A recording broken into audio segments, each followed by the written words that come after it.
Good evening, everyone. It's Melissa Raspberry again from the American Institute for Research. We're so glad that you are here with us tonight, or perhaps even listening to the recording later. We have a wonderful panel of guests that are with us tonight. The webinar is being hosted and facilitated by Gail Chapman of ECS, and she has put together a terrific slate of experienced ECS teachers to kind of take the year in review and to share some reflections and also hopefully get you all engaged as well. As I said, my name is Melissa Raspberry. I'll be on mainly to help with technical support and just kind of keep track of things in the chat window.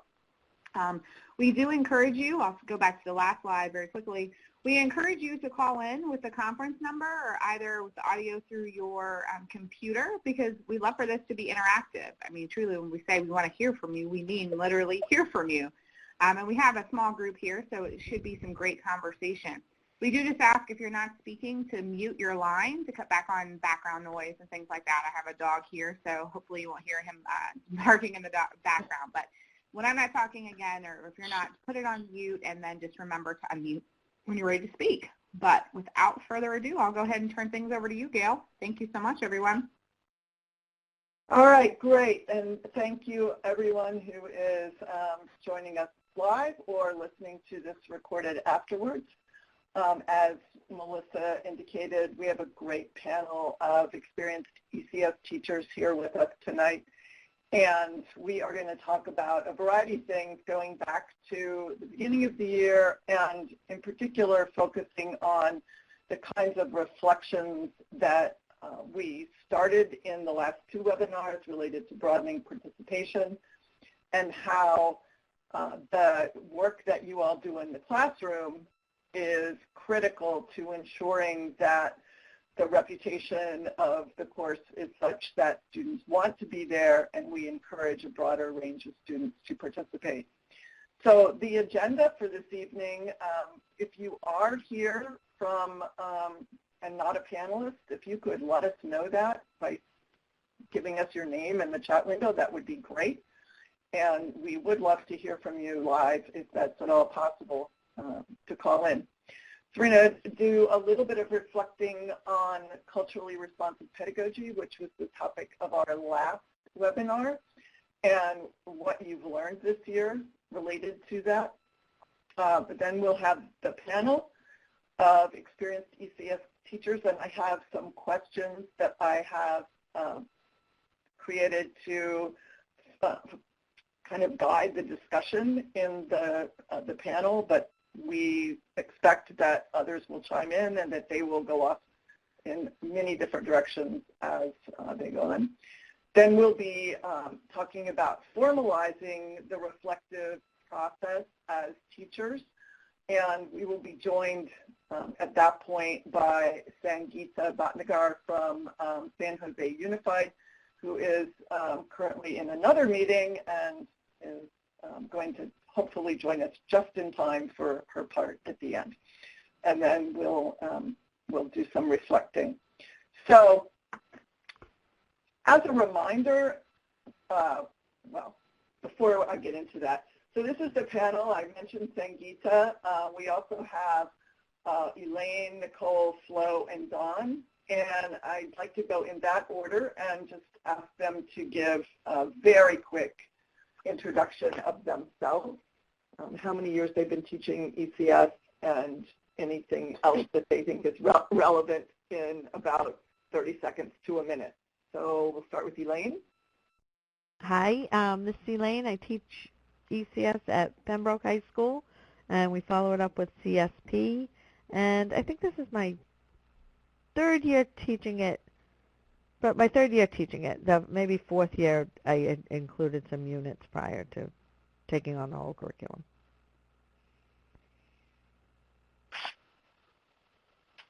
Okay, Nicole. All right, my name is Nicole Wright-Flarson, and I'm in Salt Lake City, Utah, and I've been working with ECS and using it in my classroom since about 2013, so it's been a great resource, and my students have really enjoyed it as well as myself. Flo? Hi, I'm Florisa, but I'll prefer Flo. I teach ECS at McClymonds High School in Oakland. This is my second year teaching the course, and I really love the critical thinking and the design behind teaching computer science versus just like coding or something like that. Okay, and Don? Hello, everyone. I'm Don Yannick, and I'm from Chicago, and I teach at Northside College Prep High School. And I've been teaching ECS for 5 years now, and I've been a facilitator in Chicago and some other places for about 4 years now. Okay, great. Thank you all. So now this little review from last time. We had talked about some of the major tenets of culturally relevant pedagogy, and the fact that many of these items are front and center in exploring computer science, and in particular in the PD that we do around it, making the content relevant, using students outside knowledge, connecting to social and political context, developing relationships with students, having high expectations, and creating opportunities outside of the classroom. So I'd like to take just a minute or two, probably a minute, of silent reflection by everyone to just think about, from those 6 items, what areas of improvement would you like to focus on for this upcoming year? Right. So think about the year in the past and things related to this that maybe went extremely well or maybe didn't go quite as well, and what things you might want to improve on before starting the school year next year.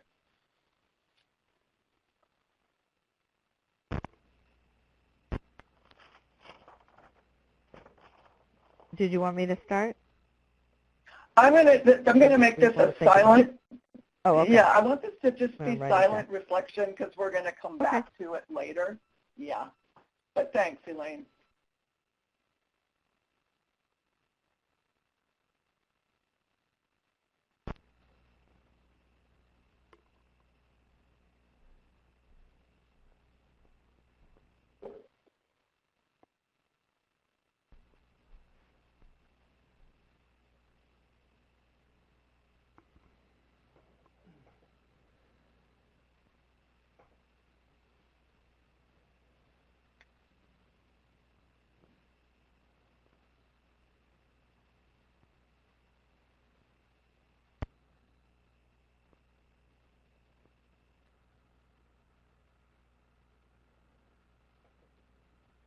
All right, everybody keep that in your back pocket for later. All right, so reflection question. What did you learn this year about teaching ECS and about teaching students? And I'll give everybody a minute to think about this, and then I will open it up first to the people that are not panelists. Okay.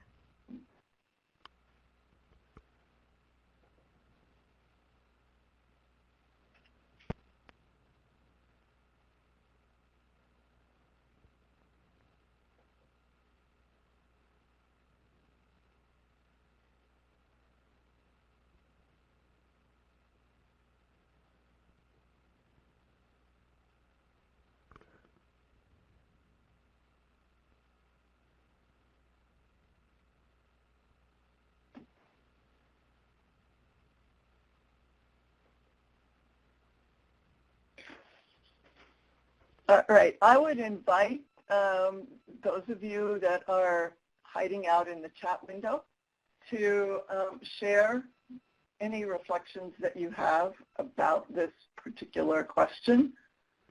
And I'll give you a minute to type because I know it can be cumbersome, or feel free to chime in by phone.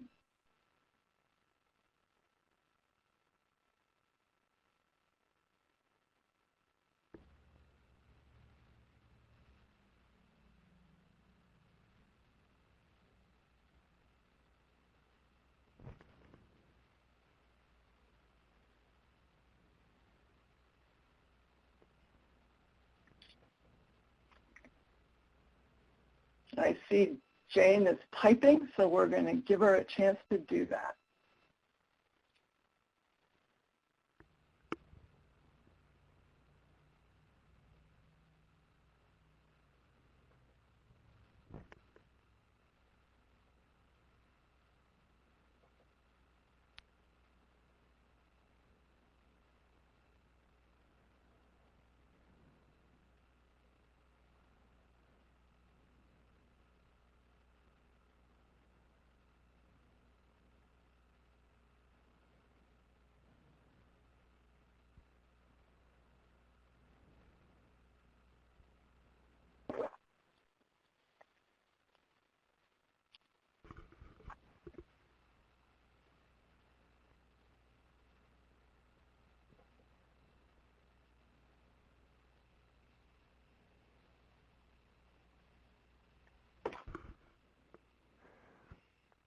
All right, while Jane is finishing up, does any of the panelists want to chime in on this?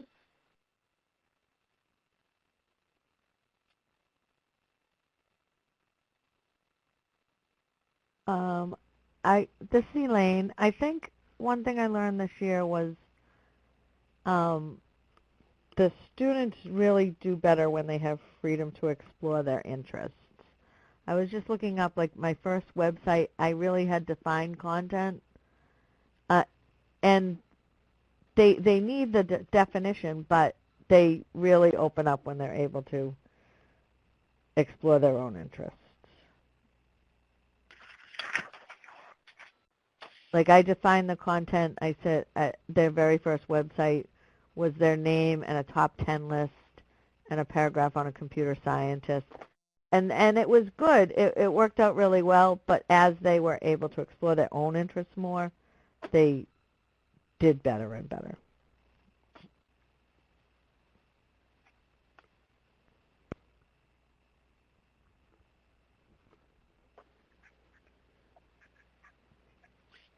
Hi, it's Flo. I would like to add that one of the things that I learned about teaching ECS this year is that computer science is a lot more than what people think it is.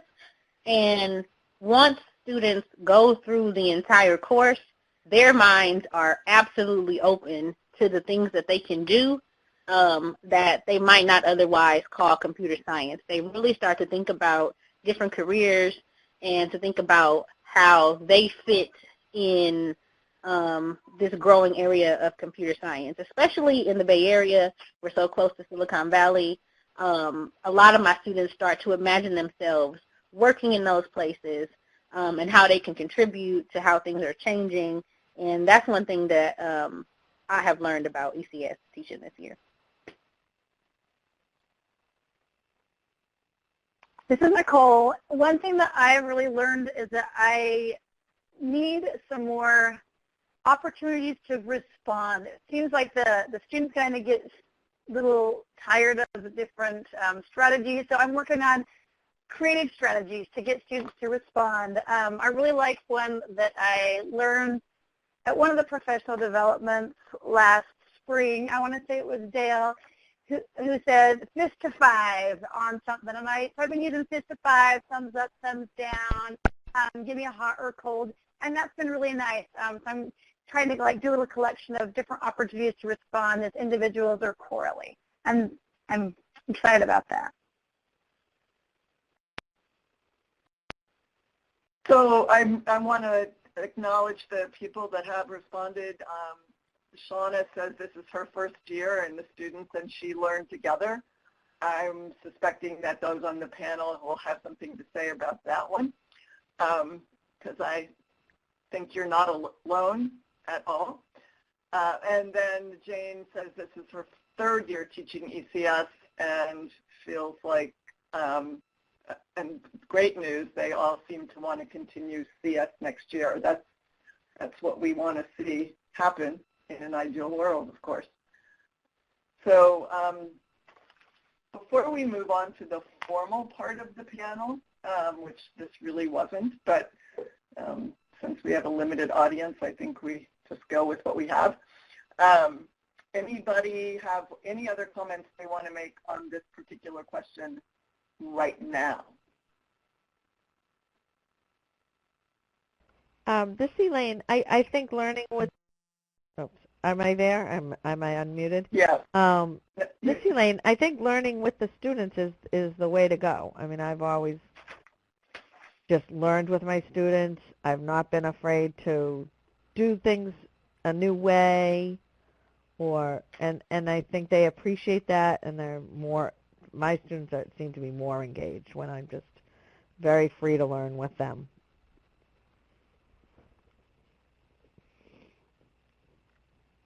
And explore and use inquiry just more, not saying, okay, this is this and this is this. Yeah, so going back to your earlier first comment, right, that how do you create a structure for learning that makes sure that students learn what they need to learn in terms of specific content, but open it up in such a way that they can explore their own interests within those constraints, right? And that's a balancing act, but usually results in much happier students and teachers as it turns out, right? But even simple things like, say, the HTML unit, instead of, say, you have to start them out with a few little tags, but then if they're able to kind of share what they're learning, because then they're more excited about it, we just all run up and write the tags down on poster board or on the whiteboard, and they come up and tell what they're using, and what they're figuring out and what they're finding out. Yeah, this is Don, I was going to add to that as something that I learned through the offering the unit assessments too, is that one thing I feel like the students are learning throughout the year is they're... The leader has disconnected. The conference will be terminated in 5 minutes. Can everyone still hear me? Yes, so far. Yes. For 5 minutes. Oh, for 5 minutes. I hope that was a mistake, Melissa. Yeah. She's rejoining, so carry on. I was just going to say that while I feel like going through the PD gives me a framework for talking about my teaching and how I teach, throughout the year the students are gaining a framework to be able to communicate how they think and their thought process. And that's something I was able to really see from looking at grading the assessments, because there are some students that I have that are reluctant to talk during classroom discussions, and when everyone's able to write their thoughts on paper, I've really seen a maturing of that process through the year. So that's something that I noticed. That's great, and I would, at another time, would like to discuss that further with you, because one of the things that I continue to wrestle with in talking to teachers that have not taught ECS and not participated in the professional development is this notion that, the parts of the curriculum are content light. But what you've just said is something that I think is the whole point of ECS, right? Is that reflection, to be able to explain your reasoning, explain your process so that you can come back to a variety of processes and make good choices about that and explain to other people why you're making those choices. So I think that's really good to hear that you're seeing that. So I'm going to, go ahead. I think to add on to that is it's also sometimes students haven't really been challenged to actually understand how they think and learn. So by allowing them to reflect in journals, to hear how other people think, to have a variety of ways to create artifacts, enables them to find out, well, what do they like? What's their best way to understand, and what's their best way to demonstrate? And to give them a variety of roles when they present and share out so that they can figure out themselves. A lot of times students are used to just sitting back and being unnoticed. And in ECS, you're asking all of them to step forward and to participate. So I really appreciate that, Dawn. Yeah, I completely agree. Right. Well, thanks everyone for sharing all of those reflections. And now, as if we hadn't already been hearing from our panel, we are going to hear from our panel. And these questions are questions that I had posed to them in advance so that they would have some time to think about what they wanted to say. And we'll pause. We're going to give each person an opportunity to speak. You may pass if you don't wish to answer a particular question. And when everyone's had their chance to speak, I will open it up for questions from others. So how has your teaching of ECS changed over the years? And is there anything in particular that you would like to highlight from this year?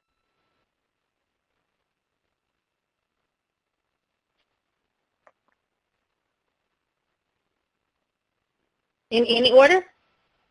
In any order.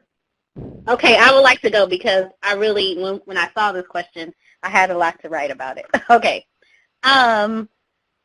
The thing that I'm noticing about my teaching is that it seems like I am doing less work, and I put the word work in parentheses or in quotation marks. I am finding that I am becoming more of a facilitator, I might say, in the classroom. I am finding that I am working on my questioning techniques more often than I am working on my explanation techniques, because I am finding that students are smarter than they think they are. They can think more critically than they think they can, and it is my job to set them up to be able to do that. And so I just think that that's really cool how I am able to also transfer those skills to my other classes, to my math classes. And yeah, and so that's one thing I'm really seeing about how my teaching has changed. And I feel like it's great because it changes what we want from our students, right? It changes from there just being one right answer to it being about, well, how did we get the answer? How do we justify our solution? Did we check our answer? And again, those kinds of skills transfer to all of their other subjects.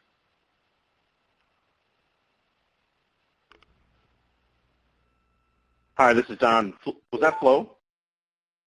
That was Yes, Flo, that was, yeah. Flo, hi. I just wanted to say you said something really powerful to me right now, and I just wanted to repeat it where you said it changes what we want from our students.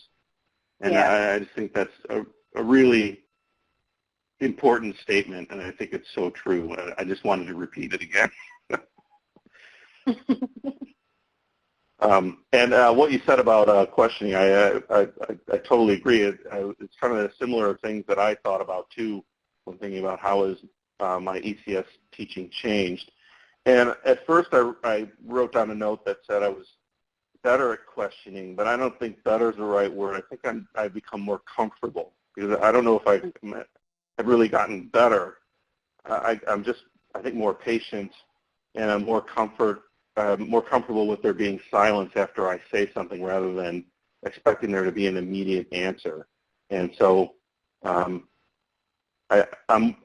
more at ease waiting for students to think and reflect, and I guess I understand. I'm more comfortable in the idea that I know that at some point we're going to get to the goal we have for the lesson, and it's not necessarily going to be right away after I answer the question, but eventually we will get there. And I think that changes the whole dynamic of the class discussion and the class period.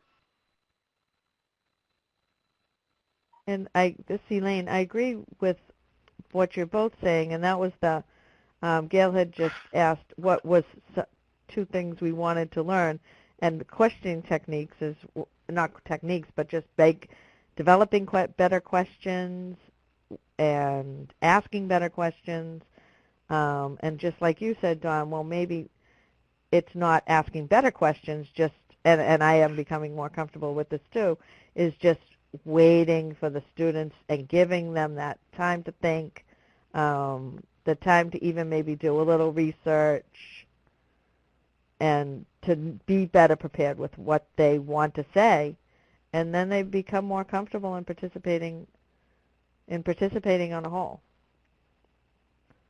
We're all more comfortable with it. And students that hadn't previously been heard from, who were even came into the class with some, I want to say anger, or, just that, oh, this is another class they're not going to really get a chance to shine in. This is a class for other kids. And those kids have gotten a chance to drop that attitude of anger or negativity and just shine in the classroom and be able to have that think time, I think, that they need.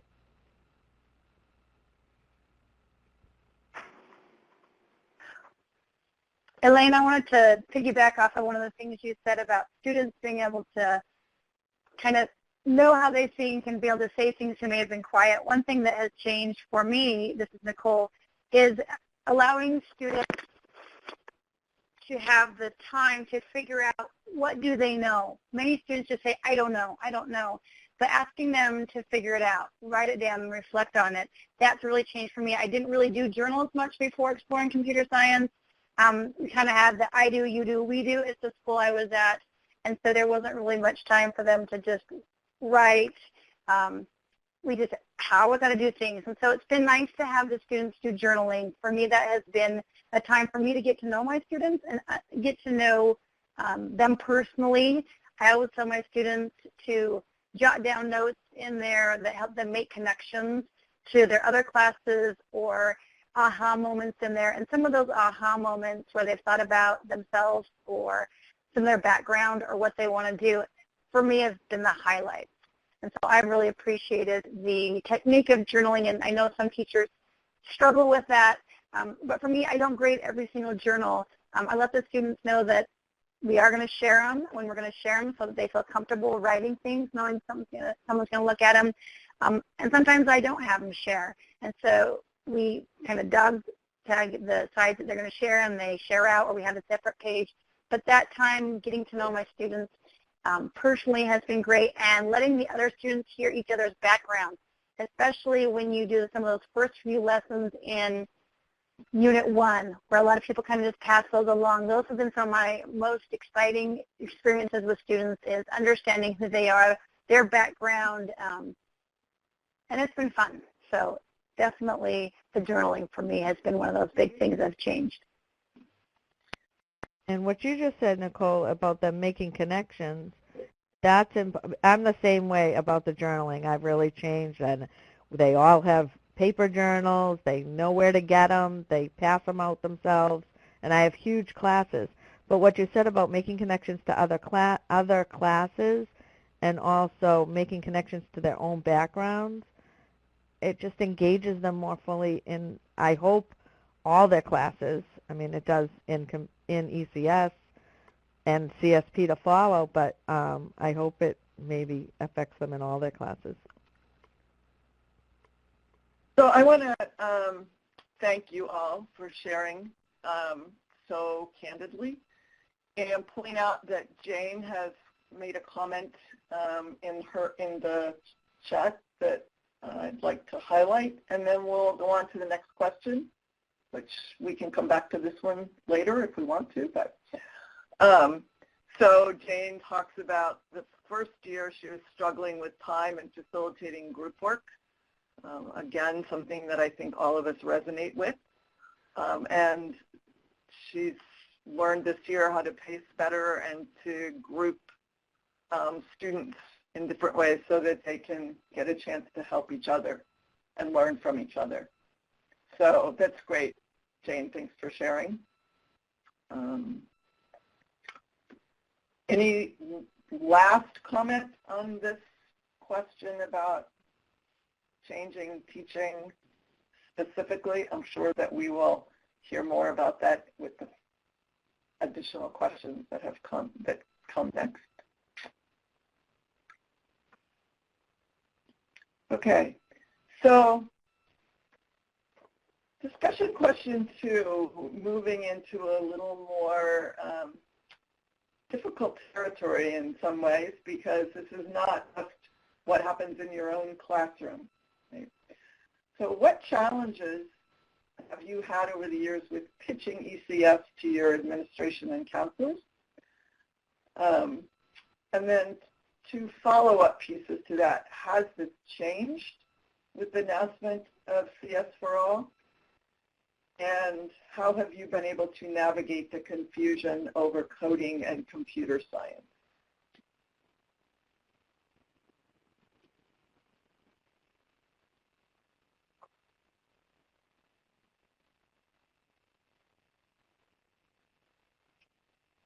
Don't all speak at once. I can start if you want. This is Elaine. Sure. I've just found that my administration wants what we're trying to do in ECS.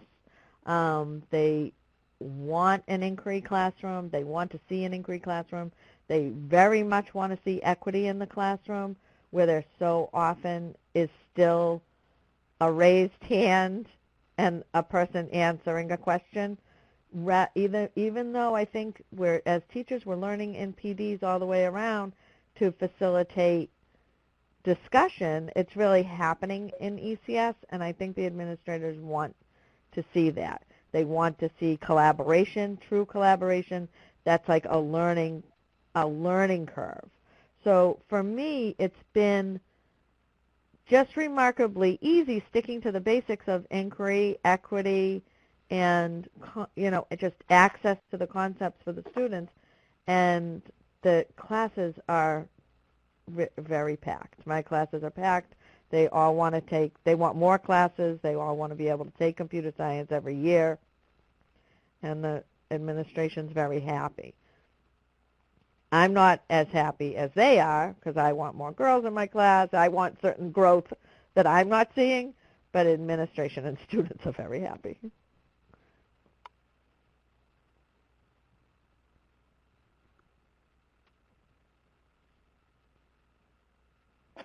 I also want to, this is Sangeeta, I'd like to echo what Elaine just said. And to my admin, I just tell them Common Core. If you want Common Core, that's what ECS is all about. It's Common Core.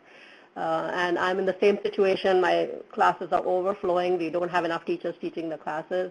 But again, I also do not have enough girls. I do not have enough of the minority groups in my classes. Hi, it's Flo.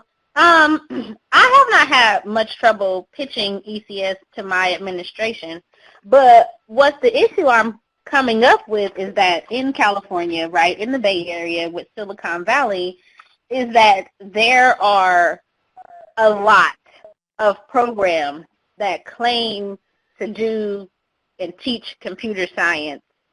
And so, like, my administration and my counselors, like, they just have no idea what to choose, who to buy from, what it should look like. And so, like, I have really had to advocate for ECS. But luckily, though, there are proven standards and facts and pedagogy behind it that I'm able to bring to my administration, which lets it work for me. But, like, for example, we just had a whole meeting with some people, and they were trying to sell us like $20,000 worth of stuff, and he starts talking about, well, these are the principles of the course, and I looked at my principal, and I was like, yeah, that's what I do already for free. So it's just a matter of, like, them knowing what's available and knowing what to choose, because there's a lot of stuff that people, the wave is building. And I think a lot of people want to get in on this computer science wave, but they don't have the critical thinking and the Common Core things that come with all of ECS. This is Nicole, and I had the opportunity to do some outreach with many different states And I feel like a lot of the administration that I worked with saw computer science perhaps as keyboarding or Microsoft Office, and so trying to change their perception that computer science is a wide variety of topics, and we've got big ideas that we want them to talk about, and programming is only one of them, was one of the hardest things for them to understand. But as I took those big ideas and made connections to real-world issues or things going on at the school, I think it made a big impact helping them understand why it was important. Why is it important that we talk about problem solving? Why is it important that we talk about collaborating and communicating? And then I would tie that back into exploring computer science and how those students gain those skills to then help them throughout all their classes. And so when people were able to see how computer science is this broader topic or multiple topics, I think that it kind of changed their mind. I still think that changing parents' mind and sometimes students who think that they're master programmers because they get online and they copy and paste code and now they're computer scientists, helping them understand that, great, you can program, but do you know all of the concepts behind those programs? Do you know why they're used? And so again, bringing them back to the problem solving, helping them understand the way that they use things, the way that they think, helping them do the storyboarding and planning things out has really helped them in all of their classes. And so pulling teachers in to come view my classes or doing a professional development like mini activity, helping people to see what exploring computer science is, has been a big, huge help.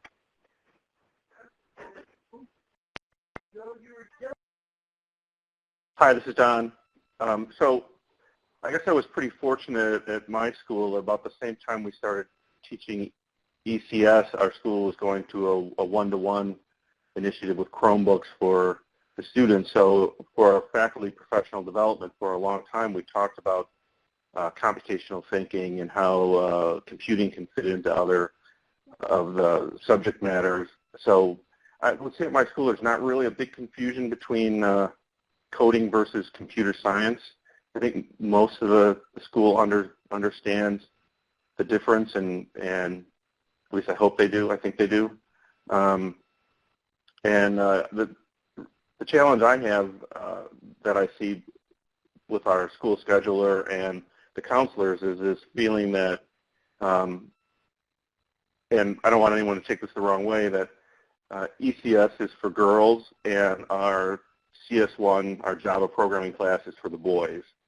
My ECS course is about half and half, which is great, but sometimes I see that there are probably students in my CS1 class that would be better served in the ECS class, and then some students in the ECS class that probably their interest lies in engineering already and they have experience and should be in the CS1 class. But so battling that sort of boy-girl kind of thing about where students should be is the next battle I need to have. So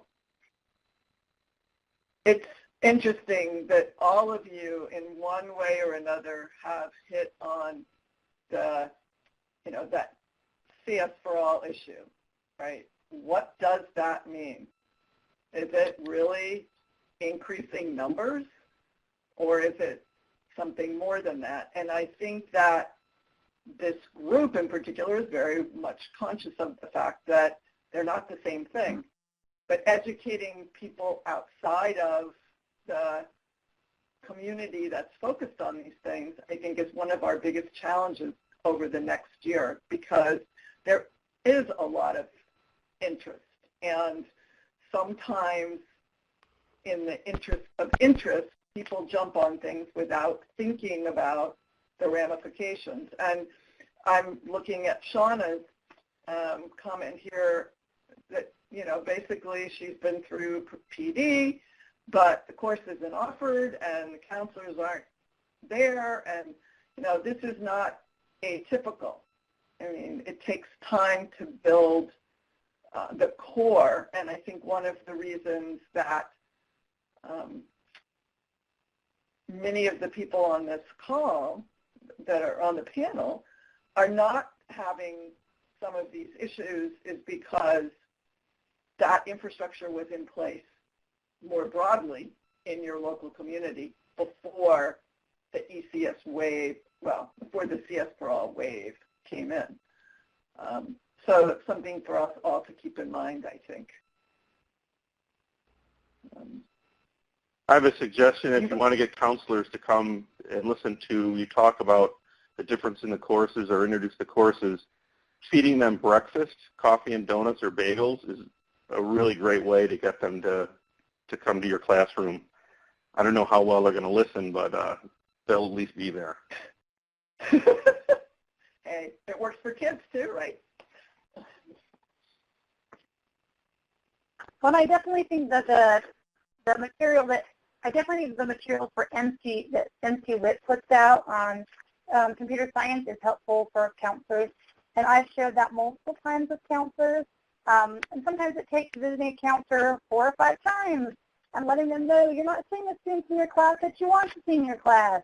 And hey, why don't you come visit for a day so you know what we do? Or making up like a little card that has the topics that you teach in the class is helpful. But it does take a lot of educating with students and parents and counselors on what computer science is.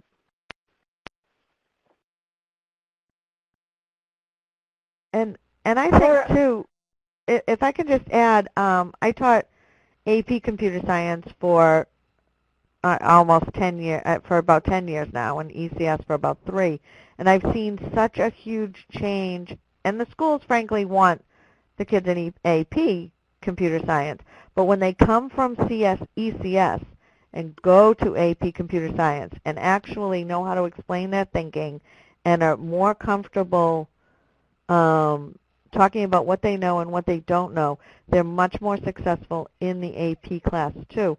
I really changed my own thinking when my AP course, I found they were silent and not collaborating, and in my ECS class they were. And I said, oh, this just has to change. They have to get more of these skills.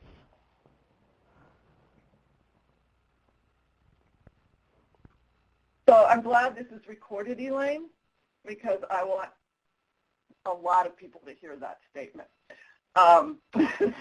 Well, my kids were good programmers. They could program. They really weren't passing the test because they weren't communicating in the language that they needed to communicate, and they weren't reading it. They weren't writing it. They weren't talking about it. All they were doing was programming, adding semicolons and taking them away. Yeah. Yeah. Different worlds, right? This is coding versus computer science, and in its raw form. So I'm going to move us to the third question. I don't want to take a lot of time on this because I want to make sure Sangeeta has enough time to at least talk a little bit about reflecting as a teacher over the summer and through the next year. And I wouldn't even ask this question if I didn't know the people on the panel really well, because this is a tough issue, right? But as we are increasing accountability for teachers and evaluations have become a major topic of discussion, is anyone willing to share anything about how their own evaluations have been impacted by teaching ECS? Hi, it's Don. I can start out. Is that okay? Yeah. Yeah. Okay, great. Well, the Chicago Public Schools have adopted an evaluation framework based on Charlotte Danielson's work, where there are 4 different rating levels and across, I believe, 4 different domains. But the focus is on creating a student-centered classroom that's highly scaffolded and is differentiated. And so I feel that exploring computer science does all that for me. I mean, I'm doing it in the classroom, but it's been a great learning experience for me to think about doing that. And, I admit when I started doing this, teaching ECS, leading a student-centered classroom was difficult for me. It wasn't what I was used to. But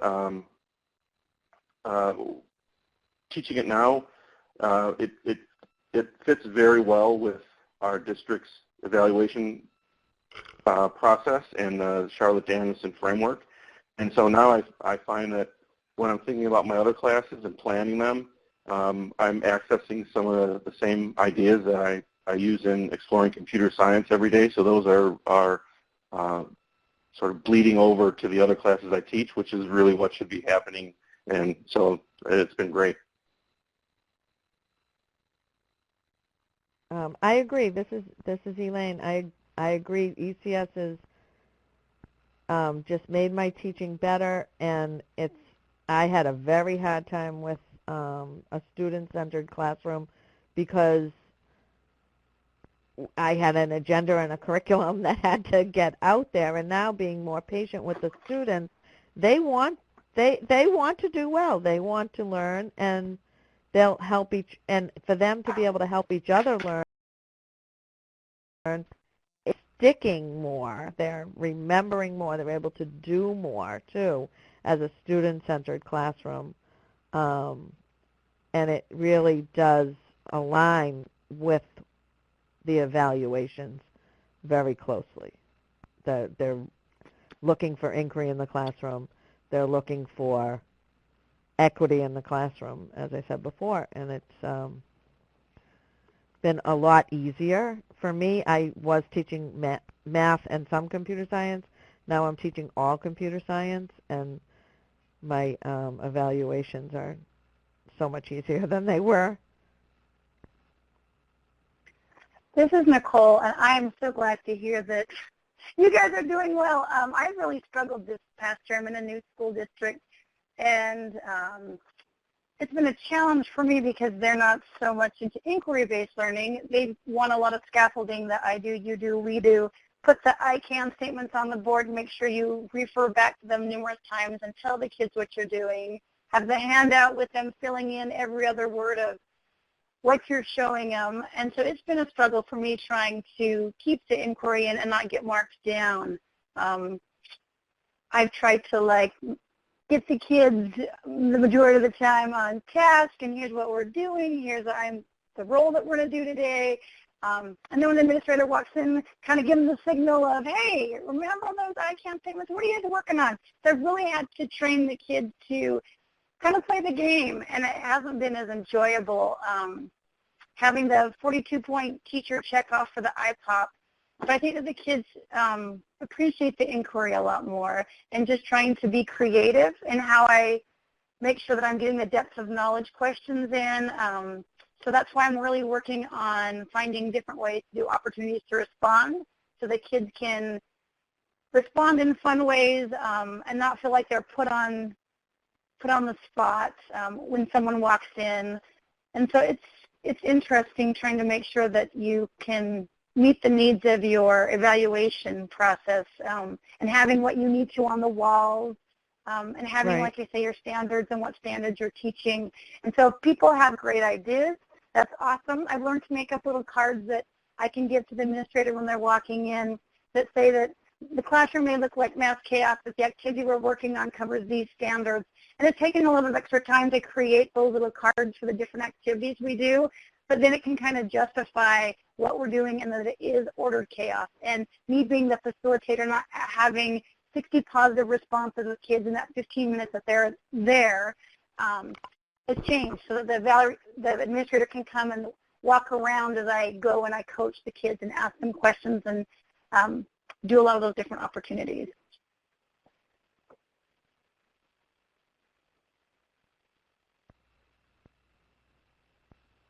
Well, I'm glad you're able to make it work rather than the kids just filling in handouts. Yeah, and I think, unfortunately, I think Nicole's experience is all too familiar. Right. Maybe not to all the people on this call at this point, but I think that's what we face often in, as those of us who are facilitating professional development, trying to remember that many teachers are in that situation, and how can we help them find ways to do the right things for ECS, which are also the right things for their kids, as evidenced by all the things that you've said tonight. So I'd like to turn this over to Sangeeta, who actually was the inspiration for this final webinar way back when. And then Sangeeta's life got really complicated. So, Sangeeta, you want to talk a little bit about growing your own mind and how it relates to what we've been talking about here and what folks can do for next year? Sure. Can you hear me? Yeah. Yes, we can. Okay. So this, I started writing blogs for CS10K, and my principal last year had been pushing, growth mindset and kind of pushing the teachers to help the students develop a growth mindset. And, we read books and articles and things like that, and it got me thinking, we are talking about a growth mindset for our kids. What about my own growth mindset? Do I have one, or do I not have one? Or, how can I develop it if I don't have it? And I started thinking, and, I was writing a blog for CS10K, and so I started writing about it, and I started thinking about how I could improve my own, mind, how could I grow it? And the idea that came to my mind was, self-reflection. Can I do self-reflection and help me grow as a person, as a teacher? That's what set me off. And I started journaling. That's what it led me to do. And I started journaling in my class. Of course, the first few times that I was doing it, I was forgetting to do it, and I was forcing myself, I have to do it, I have to do it. And I started doing it and became a habit. And this whole past school year, I've been journaling. And so I'm just going to kind of mention what I did and how I've been using it. So my reflections basically started off with, what worked, what did not work, what were my successes, and I was kind of, trying to improve my teaching from one period to the next, so that my first period was probably the disastrous one, and then I was trying to improve things I was doing in my following classes. So basically, that's what I started off with. I was writing what was working, what was not working, what did I want to change in my next period. And slowly what I started doing was I started walking around with my journal during class. And as my students were working on activities, I started making my observations and actually starting taking down notes. And I started watching what are my students really doing? What are they asking each other? What kind of questions are they formulating? If they have a question, how are they trying to find the answers? Are they just asking their friends, or are they actually going on the internet and trying to experiment and explore, like that's what I'm encouraging them to do, but are they doing it? And I started making those observations, and those observations actually led to two positive things. The first thing was it forced me to walk around and be more aware of what the students were actually doing. The second thing was it forced my students, as they were watching me take notes, and they were thinking that, probably I'm grading them. And so they were constantly on task, doing their work. When they were collaborative work, I could see all the students trying to contribute. I was getting more insights into the students. Like I mentioned, I was learning about how they were thinking, what kinds of questions they were asking. I also was able to catch the students who had the tendency of, giving up and just going and getting the answer from somebody. So I could scaffold for that particular student more, try to have them explore on their own rather than just getting the answer. I was also getting good ideas from students. The student would say something and I'd immediately jot it down and maybe bring that back at the end of the class and as a summary. I was making wrap-up questions as I was walking around, things that I wanted to bring out to the whole class. So journaling has really worked for me this past year, and I want to continue doing that, and I wanted to share that with all of you, how I've used it. That's awesome.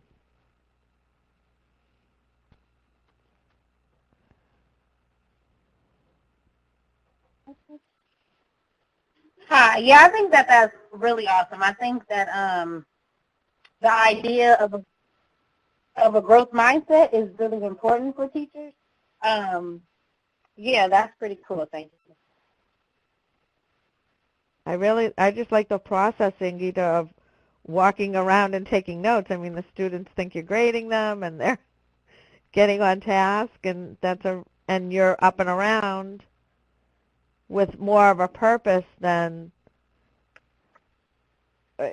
seemingly, and then you're able to journal even throughout the class and bring up, it's very probably empowering for the students, bringing up things that they're doing that are good, always pointing out things that they're working on and trying to get better. Yeah, and my observations were getting more and more to the point. Like I could actually see what the students were doing rather than when you're just walking around and kind of taking a glance. Right. You probably don't see everything. Sangeeta, this is Nicole. I have a question for you. How detailed were you in your journaling? Like I know in the ECS workshops we do, kind of like on a scale of 1 to 10, when you're most engaged and why, what kinds of strategies did you use so that you could get good feedback, but that didn't take too long so that you could still do what you needed to do in class? So I was just doing bullet points, and then at the end of the day, I would kind of mull over the things that I had written down, and if I needed to elaborate on something, I would elaborate so that I could use those notes for the future. So I did spend time at the end of the day as well going back to my journals. Yeah, and one of the things I'm curious about is, did you, clearly you changed the way you took notes over time. That seemed to, you already made that statement, but did you see a change in the overall usefulness, summary capacity? I don't know what other words to use here to get at what I'm trying to ask. It's late in the day. But did you see changes in the way this worked for you over the course of the year? Yes. So what used to happen before was I used to try to anticipate, what kind of questions might come up, what kind of questions would I want to bring up at the end of, when I was summarizing and wrapping up the class, what would I be doing? So those kinds of things I didn't have to plan ahead. Those kinds of things started coming up from the class, and it was more relevant to the class. Got it.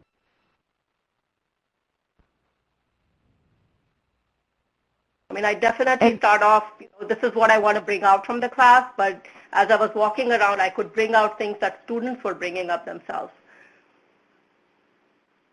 Sangeeta, you say it was relevant to the class, so did just out of curiosity, did each class end up looking more different? Like you said, you wanted to kind of find out, make your classes better period to period? Mm-hmm. Yeah, definitely. So were they really doing different things rather than, each class more doing the same? It was not really different things. It was more of what they were saying, and I could, when I would bring those out, it was kind of the students felt that they felt that I was listening to them. Right. Made it more personal for them. So I'm putting up a chart here that I've used this will be the third time, the last 3 webinars, and